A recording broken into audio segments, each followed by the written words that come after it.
ডাক দিলে না মোরে প্রাণ দয়াল রে, সন্ধ্যা হইল ডাক দিলে না মোরে। আল্লাহ আল্লাহ আল্লাহ আল্লাহ। এই মসজিদে দেখেন টিনের ঘর, বহুত বিল্ডিং করে এলাকাতে আছে, আসেনি কতক্ষণ আসেনি। আমি জানি কালেকশন করলে আপনারা ভালো লাগতো না, ওয়াজ করলে একটা মানুষ লড়ে না, কালেকশনটা দলে উঠতে জায়গা। তবে আজকে অনুরোধ করবো কেউ লইরেন না, আর সময় আছে 5 মিনিট, একবারে দোয়া করে যাবো। আজকের মাহফিলে সাধারণ জিনিস না, এটা একটা ত্যাগের মাহফিল, পরীক্ষার মাহফিল, কথা কোন ঠিক কিনা? আল্লাহ যেন আমরা মাফ করে, কবরবাসী যারা আছেন তাদেরকে যেন মাফ করে, আমিন। এই মসজিদটা সাত করতে হইব, সাত বলতে কি পুরা কাজ হইতে করতে হইব। আচ্ছা, পুরা কাজ হইলে আমরা তার মসজিদে আর সবটা তুলতাম না। তবে একটা লোক জানতাম চাই, হুজুর এই মসজিদের জন্য আমি নগদ 10,000 টাকা দিব, এমন একজন লোক আসেননি। এই মসজিদটার জন্য 10,000 টাকা দিবেন, কেউ আছেন?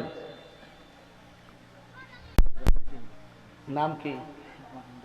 ও হাবিব, আমার স্নেহ হাসপাত মারানা হাবিবুর রহমান, আমরা এলাকায় থাকে।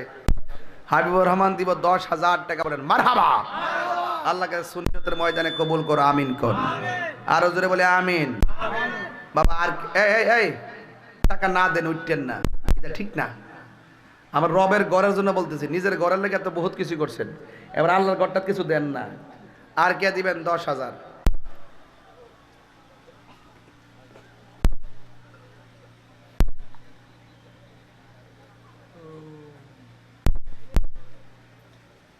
আর একজন দেন 10,000 টাকা, কে দিবেন হাত তোলেন। আর একজন, আর একজন দেন 10,000 টাকা। আমি বেশি চাইছি না, 10,000 টাকা হইলে আমার 20টা সিমেন্টের বস্তা আসবে। আর একজন দেন 10,000 টাকা। এই এলাকার কেউ আসেননি একজন গণ্যমান্য ব্যক্তি,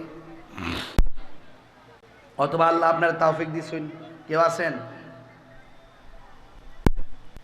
কে লইলেন না?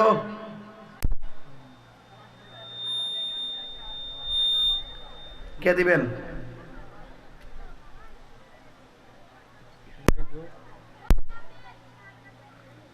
নাই। কে দিবেন 5,000 টাকা?